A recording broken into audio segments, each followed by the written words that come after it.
কিছুদিন ধরেই সন্ধান করছিলাম এমন এক ডেস্টিনেশনের যাতে আছে dramatic natural scenery, rich history, cultural heritage. একদিকে ঝাঁ চকচকে বড় শহর, অন্যদিকে গ্রামের মানুষের সহজ সরল জীবন, যারা ট্যুরিস্টদের আপ্যায়নের জন্য খুলে রেখেছে তাদের হৃদয় আর দেশের দরজা, অথচ যা পকেটের উপর বড়সড় হামলা করে না, অর্থাৎ অ্যাফোর্ডেবল বা পকেট ফ্রেন্ডলি। আর এত সব ক্রাইটেরিয়াকে স্যাটিসফাই করে উঠে এলো একটি নাম, ভিয়েতনাম। ভিয়েতনাম যাবার প্ল্যান প্রোগ্রাম তো শুরু করেছিলাম বেশ কিছুদিন আগে। এর আগে যতবার বিদেশ যাত্রা করেছি কোনো না কোনো ট্র্যাভেল এজেন্সির সঙ্গেই করেছি, অথবা গেছি মেয়ের কাছে ইউএসএতে। কিন্তু এবার ইচ্ছা ছিল নিজেই প্ল্যান করব, আইটিনারি হবে আমার। লোকাল সাইট সিইংয়ের জন্য ট্রান্সপোর্ট অথবা হোটেল হায়ার করতে কোনো লোকাল এজেন্সির সাহায্য নিয়ে নেব। বেশ কিছুদিন গুগল আর ইউটিউব ঘাঁটাঘাঁটি করে বানিয়ে ফেললাম আইটিনারি। মুম্বাই থেকে প্রথম যাব ভিয়েতনামের রাজধানী হানয়। হানয় ভিয়েতনামের নর্থের দিকে অবস্থিত। হানয় আর তার আশপাশ দেখে নিয়ে 3 দিন পরে হানয় থেকে মধ্য ভিয়েতনামের দানাংয়ে চলে আসবো বাই ফ্লাইট। দানাংয়েও 3 দিন স্টে। দানাং থেকে ভিয়েতনামের সবথেকে বড় ও উল্লেখযোগ্য শহর হোচিমিন সিটি আসব। সেখানে 2 দিন কাটিয়ে চলে যাব পাশের দেশ কম্বোডিয়াতে। কম্বোডিয়া অবশ্য সেভাবে ঘুরে দেখার প্ল্যান নেই। কম্বোডিয়ার একমাত্র টার্গেট আঙ্কোর ওয়াট মন্দির। তাই হোচিমিন থেকে ডাইরেক্ট ফ্লাইটে যাব সিয়াম রিপ, যা আঙ্কোর ওয়াটের সবথেকে নিয়ারেস্ট এয়ারপোর্ট। আর আঙ্কোর ওয়াট মন্দির দেখে সোজা ফিরে আসা মুম্বাইতে। মোটামুটি এই হলো আমাদের 12 দিন ব্যাপী কম্বোডিয়া ভিয়েতনাম ঘুরে বেড়াবার প্রোগ্রাম। চলুন তাহলে শুরু করা যাক। 11ই জানুয়ারি 2026 সন্ধেই বাড়ি থেকে বেরিয়ে পড়লাম। যদিও আমার বাড়ি থেকে মুম্বাই ছত্রপতি শিবাজি মহারাজ আন্তর্জাতিক বিমানবন্দরের টিটু টার্মিনাল 12-13 কিলোমিটারের থেকে বেশি দূর হবে না, তবে মুম্বাই ট্রাফিকের কোনো ভরসা নেই। এয়ারপোর্ট পৌঁছাতে আপনাদের বেশ কিছু জরুরি তথ্য দিয়ে রাখি।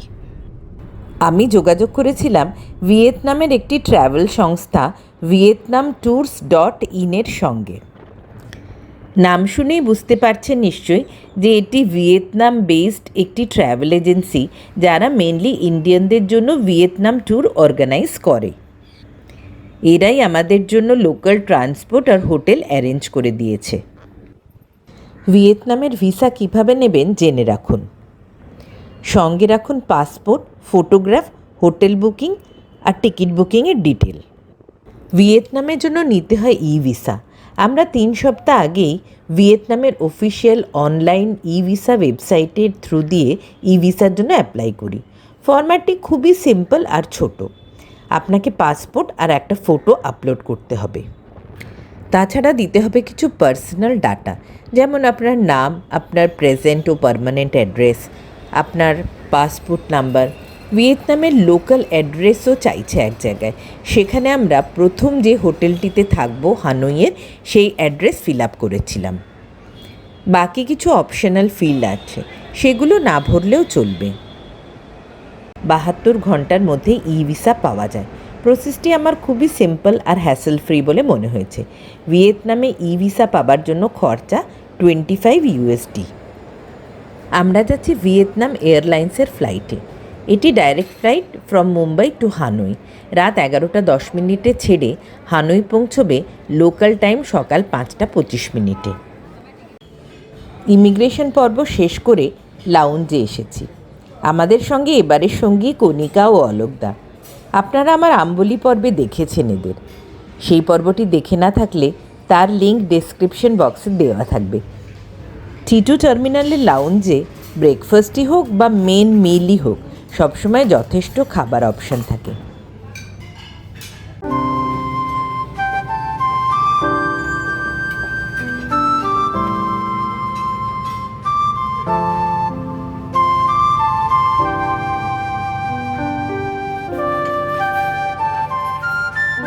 আমরা যে যার পছন্দ মতো খাবার নিলাম।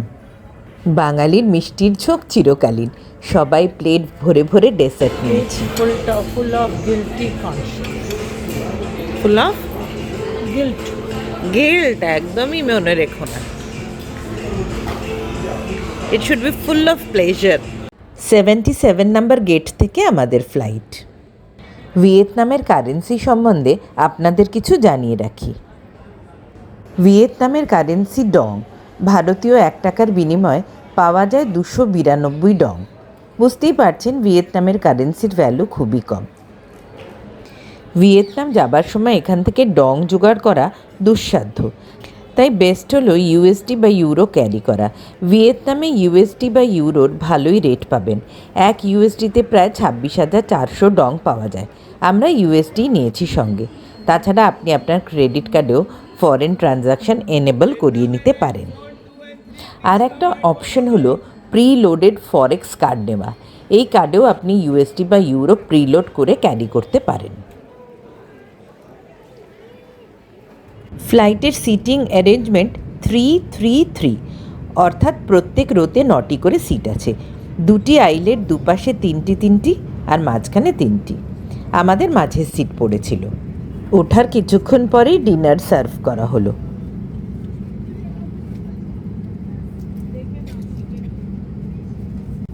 ডিনার খেয়ে ঘুমের চেষ্টা করলাম। মাঝে মাঝে স্ক্রিনে ফ্লাইটের পজিশন দেখে নিচ্ছিলাম। ভোরবেলা এয়ারপোর্ট থেকেই ডাইরেক্ট সাইট সিইংয়ের জন্য যাব। আমাদের রেস্ট আর হবে না, কেননা হোটেলের চেক ইন 2 PM। সকাল 5:25 নির্ধারিত সময় ফ্লাইট এসে নামলো হানইয়ের নই বই ইন্টারন্যাশনাল এয়ারপোর্টে।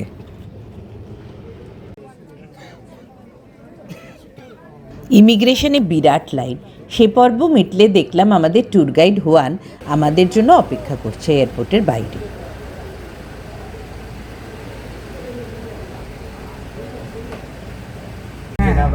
Yes, and also allow me to introduce myself. Yeah, my name is Huang. Yeah, Minh Huang. The meaning of Hanoi. What is that?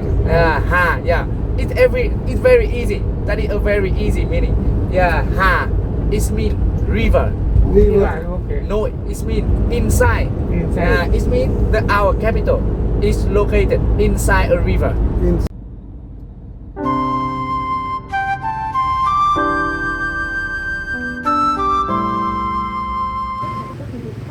আমাদের হোটেলে চেকিং 2 PM, তাই হোটেলের লাউঞ্জে আমরা আমাদের লাগেজ রেখে সাইট সিইংয়ের জন্য বেরিয়ে পড়লাম। এখানে এসে একটা জিনিস অবাক করছে, রেস্টুরেন্ট হোক বা ক্যাফে বা রোড সাইড স্টল, বেশিরভাগ জায়গায় সিটিং অ্যারেঞ্জমেন্ট হলো ফুটপাতে। আমাদের কিন্ডারগার্টেন স্কুলে বাচ্চারা যে ধরনের চেয়ার টেবিল স্টুল ব্যবহার করে, এখানে অ্যাডাল্ট মানুষের বসে খাওয়ার জন্য সেই হাইটের চেয়ার টেবিলের ব্যবস্থা।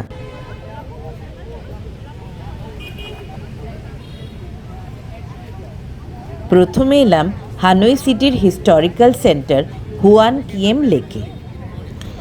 এটি বিখ্যাত তার কালচারাল হিস্ট্রি, টার্টল টাওয়ার আর ব্রাইট রেড রঙের ব্রিজের জন্য।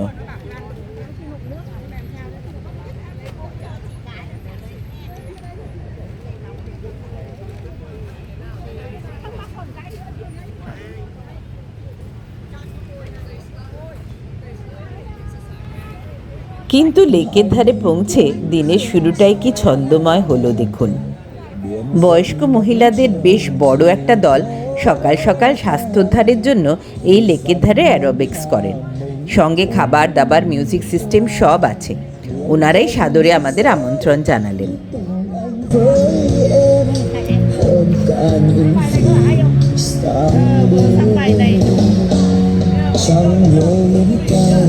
trong gấm trên bầu núi mây xanh xanh mơ vui đắm say tình mới. Let me go inside please. Trong giấc mơ mắt ôm âu sầu là cả một trời khơi không dám yên ngờ đôi tiếng hẹn ước mong sao tương lai đường trong tay cùng biết xiên tay dắt nhau mình lánh xa thế nhân lắng sao phiền đắng cay trầm xa. Đời anh sẽ được vì có em, ngày sáng sẽ làm mình nhớ thương. Đường xanh cát trắng sống hòa như áo em, không còn những chiều đơn khuya.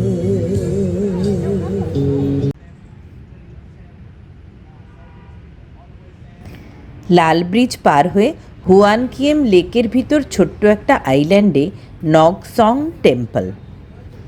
এক সুন্দর পৌরাণিক গল্প জড়িয়ে আছে এই মন্দিরের সাথে। 15 শতকে ভিয়েতনামিজ এম্পারার লি লোই একটি ম্যাজিক্যাল সোড পেয়েছিলেন এক স্বর্গীয় সোনালি রঙের টার্টলের কাছ থেকে।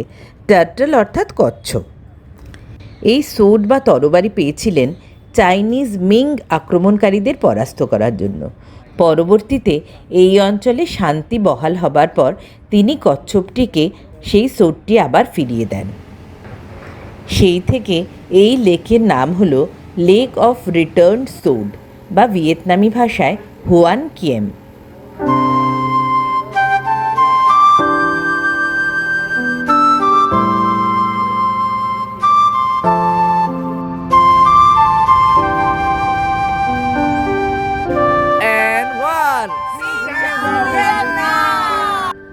পরবর্তী গন্তব্য হলো ট্রেন স্ট্রিট।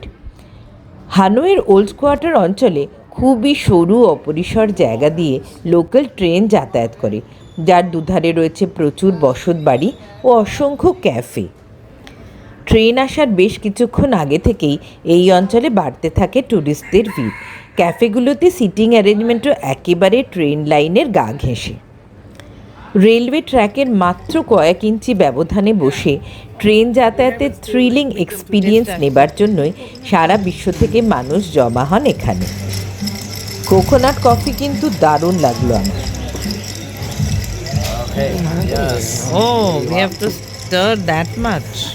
ট্রেনের জন্য অপেক্ষা করতে করতে চা, কফি, ডাবের জল অথবা বিভিন্ন রকম ভিয়েতনামিজ খাবারের স্বাদ নেন। আমরাও তাই করলাম। অলোকদা নিলেন এগ কফি আর আমরা 3 জন কোকোনাট কফি। ট্রেন স্ট্রিটের ভাইবটাই আলাদা। একটা ট্রেন পাসিংকে কেন্দ্র করে এই যে লোকের উন্মাদনা, সকলের মোবাইল এই দৃশ্যটা ক্যাচ করবার জন্য হাই অ্যালার্টে রয়েছে এখন। এই 1 মিনিট শোয়ের জন্য সুন্দর লাল নীল লাইট ও কালারফুল লান্টার্নে ট্রেন স্ট্রিটে সেজে ওঠা এ সমস্তই প্রমাণ করে Vietnam knows how to make a common thing unique.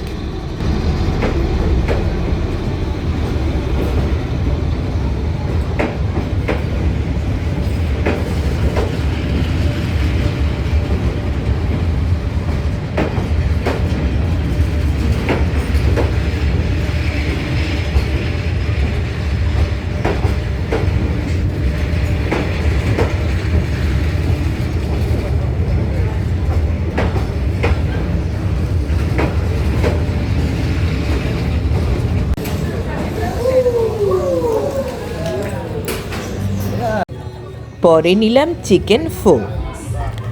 1 চামচ চিকেন ফো মুখে দিয়ে বুঝে গেলাম তেল মশলা খাওয়া বাঙালি জিভে ভিয়েতনামি খাবার একেবারেই রুচবে না। তবে এটি যথেষ্ট হেলদি ডায়েট, তাতে সন্দেহ নেই। Rice noodle. Yeah, and in Vietnam we say flat rice noodle. Coriander here.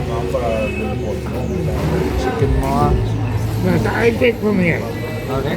You will take that.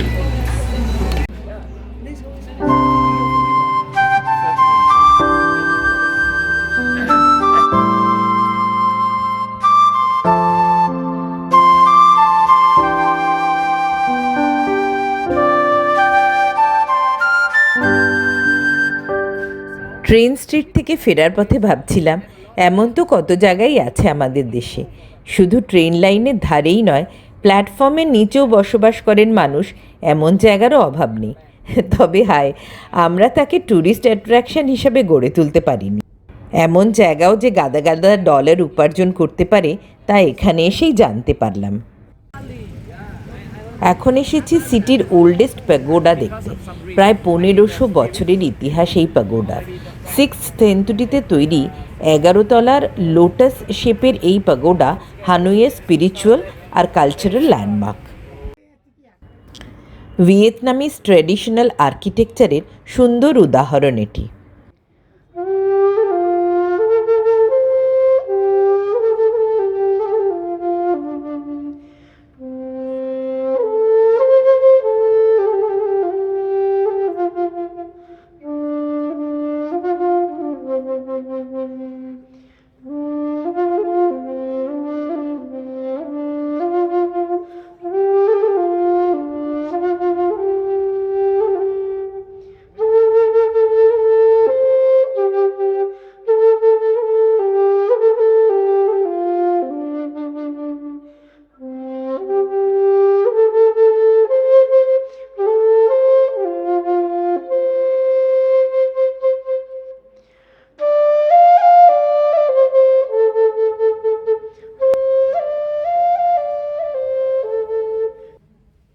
গাড়ি চলেছে হানয়ের বিখ্যাত বা দিন স্কোয়ারের দিকে।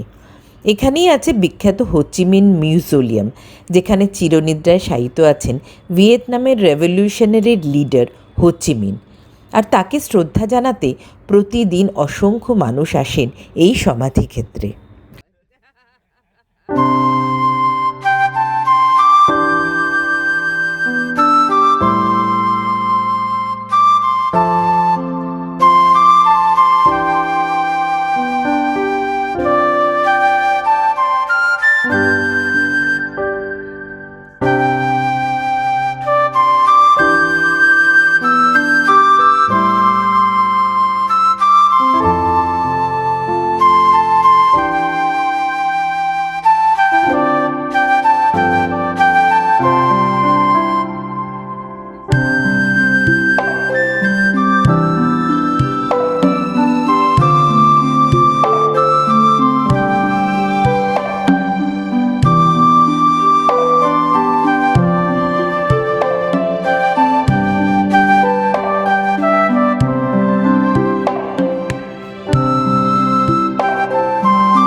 আমাদের ব্যাড লাক যে আজ এই মিউজিয়াম বন্ধ, তাই কমপ্লেক্সে ঢুকতে পারলেও হোচিমিনের সমাধি দেখার সুযোগ পেলাম না। প্রায় 2 বাজে, তাই হোটেলে এলাম। রুম অ্যালট হয়েছে।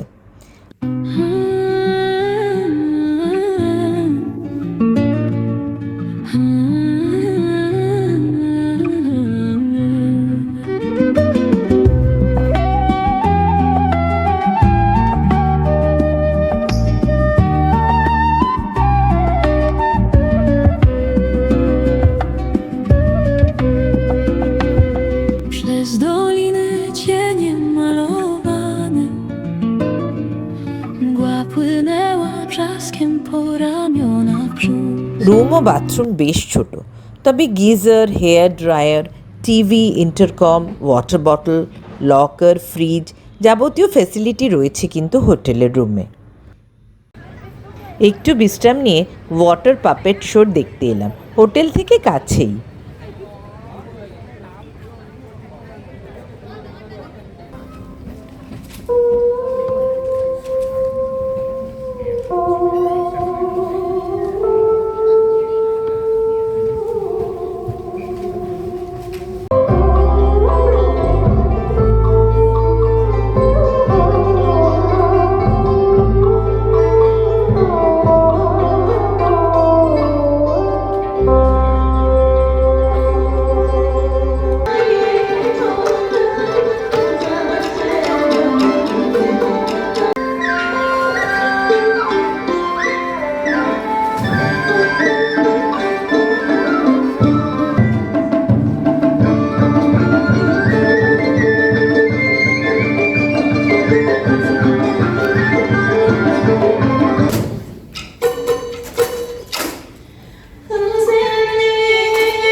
নতুন এক্সপিরিয়েন্স, ভালোই লাগলো। হোয়ান কিয়েম লেকের ধারেই এই অডিটোরিয়াম।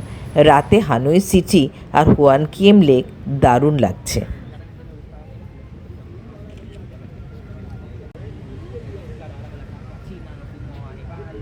ফেরার পথে কফি শপে ঢুকলাম একটা। ভিয়েতনামে কফি বিখ্যাত, সাধারণ মানুষ কফি খেতে ভালোবাসেন। এই দোকানে নানা ধরনের কফি পাওয়া যায়, বিক্রি হচ্ছে প্রচুর কফি বিনস আর চায়ের নানা ভ্যারাইটি।